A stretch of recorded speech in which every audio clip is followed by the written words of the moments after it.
It's Testimony Tuesday.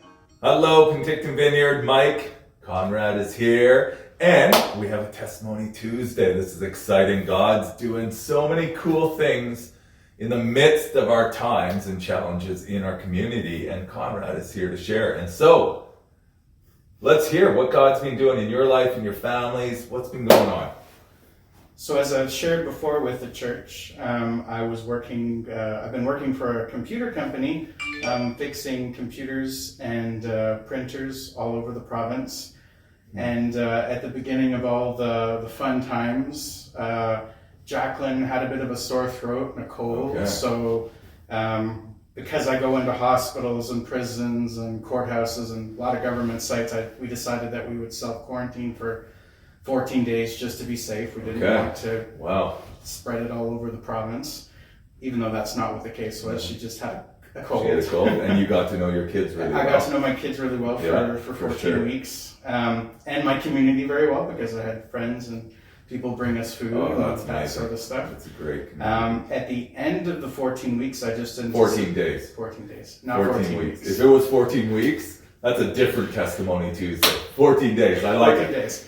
I went to go back to go to work, and work was like, no, well, we're laying everyone off. We're going to put you on a temporary layoff, and we don't know when you'll be coming back. You already started your whole applying for EI and all that stuff. You're ahead of everybody else.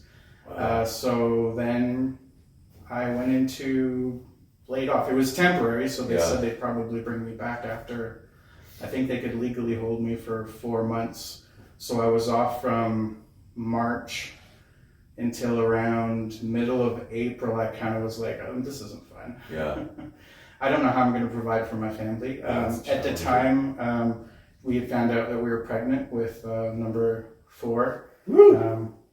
She's since been born, but here's my family. And number 4 was a girl. Her name's Eleanor. That's awesome. Lots of fun. So I'm worried about providing for my family and struggling, and I'm praying, and all of a sudden I felt like I was supposed to call somebody that I knew that worked at the hospital, and he was like, it's really weird. In the last 10 years we've never hired anybody, but right now because of what's going on we're hiring people. It's just a temporary position, but you may still go back into your other position, so you might as well just work. Okay.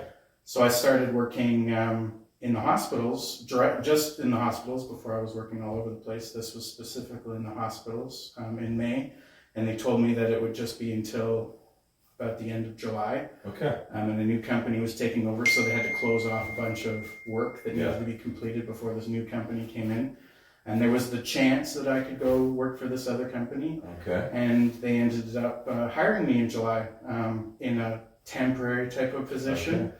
No guarantee of where I was going to be or what was going to happen, and they had me apply, and they said, oh, we're going to put you in Penticton. I'm like, Penticton? That works out well for me. Yeah, working 8 to 4, and I can be home at 4:15 every day. My wife's not going to know what's going on.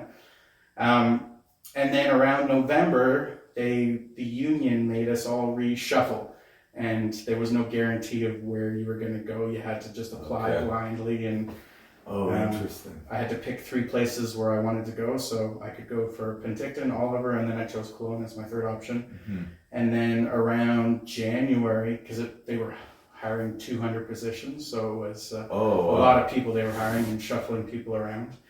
And they called me up and they're like, you didn't get any of your positions. Here's some other options. You didn't get any of your positions. Here's some of the places that you can move to. So they offered me the island. They offered me Vancouver. The closest ones were Salmon Arm and Kamloops. And so I chose Salmon Arm and Kamloops. Those are not places I want to drive to every day, but they were slightly viable options.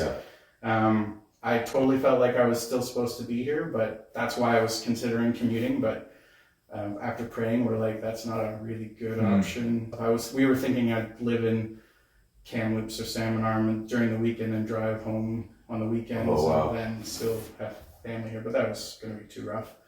And I had lots of people praying about this, and right about the time when the decisions were going to have to be made, apparently the person that got Penticton quit, and the person that got Oliver quit. Okay. So my two most chosen options. Though both, like, I felt it was totally God, because it was like, Wow. people were saying, this is you, this is for you. And then I was given other options. Yeah. And then I found out both the people that got the places I wanted quit. And I called up my most direct boss. I'm like, so am I still going to Kamloops, or can I apply for these other jobs? I don't really want to go to Kamloops or Salmon Arm. Can I apply for Penticton and Oliver? And totally through prayer. And I recently found out that I'm the main tech at the Penticton Regional Hospital, and it's mine. It's a permanent position, and that's so cool. Nobody can take it away from me. But lots of highs and lows, and glad to have a community around me that can pray with me and pray through it, because it was pretty scary times. Everyone's telling me this is totally your job, but then I've got the company and the job actually telling me, no, this isn't yours.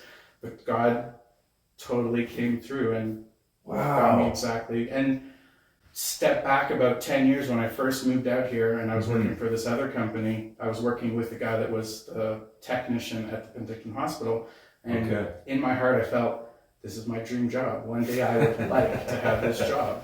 God, can you please arrange this for me somehow? And so it kind of was dangled at me at the beginning of this whole thing. And then I felt like it was just, the enemy was just totally like, no, I don't want you to have this. And I just had to press in and have faith, and totally now in my dream job. That's exciting. That's so encouraging to hear. Yeah. You know, and that's just brought peace and just, you know, a security kind of going, this is home. This is my people. This is my tribe, as it is. That's so cool. Yeah. Well, and even in the times where I felt, even in the times where I was being pushed somewhere else, I still felt like I was supposed to be here. And I was going to somehow have to make it work. I was willing to work there and come back here. But wow, that is so cool to hear the story. Yeah. And like, you look back, you go, this has been a year, like this long journey. Yeah. You know, and God knew in the midst of this, and I think for a different video, but it would be like, hey, what did you learn about God and all these processes? There would be all these things along the way, and be another time. But thank you for sharing. That's so cool to see, just how you've been able to find the way that God has and trust in Him, and kind of go, no, I'll do that, but I think God's saying something else. This is where I'm supposed to be. Yeah. And I love how you just said community. They've just wrapped around and they've come and supported and prayed and encouraged. And I've got my prayer warrior team where Arlene and Terry Kubin, they're the people I text with, and they're like, that's so great. They'll hear things and they won't tell me until a little bit later, because they don't want to put too much on me, but they're like, when they call them back and I tell them, this is what happened, they're like, that's totally what we heard, but we didn't want you to be too burdened. Wow, God is faithful. That's so great. And I think it's just another testimony of how God is walking with us in the midst of challenges, and the encouragement that I hear here is step into community, embrace community, share your life, and they in turn support and walk with us in the long way. Thank you, Conrad. I appreciate this. This is cool. Thanks, Mike. I love hearing more of the story and how God walks it through with you. Yeah. That's awesome. So there we go. In the books, Testimony Tuesday. If God's speaking to you, reach out to us and we'd love to share it with our community. Take care. See you soon.